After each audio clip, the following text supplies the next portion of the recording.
ძალიან მნიშვნელოვანი ინფორმაცია მინდა ახლა მოგაწოდოთ.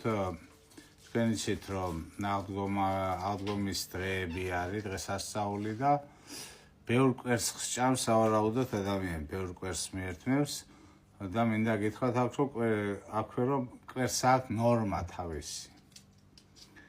ანუ არ შეიძლება კვერცხის ბევრის ჭამა. ბავშვებისთვის 3 წლამდე ბავშვებისთვის კვერცხი ნორმა არის 9 კვერცხი დღეში.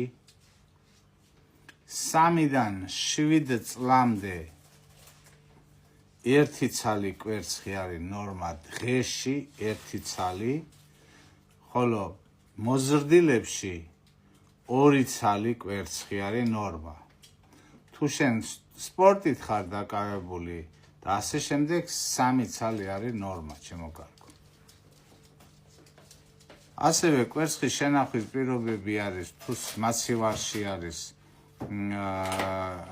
ეს ჩვეულებრივ მოხარშული კვერცხი ინახება ესე იგი მაცივრის პირობებში სადღაც 1-2 დღე, ხოლო აღდგომის კვერცხი, რომელიც უფრო დიდ ხანს იხარშება და დიდი ტემპერატურით, მაქსიმუმ 4 დღე ინახება მოხარშულ მდგომარეობაში მაცივარში. გარეთ არ დატოვოთ უბრალოდ, იმიტომ რომ ეს შეიძლება გაფუჭდეს.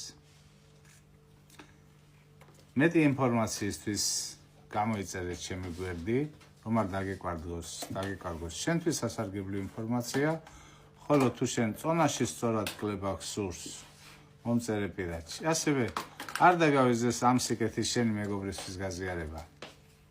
ჯანმრთელობას გისურვებთ.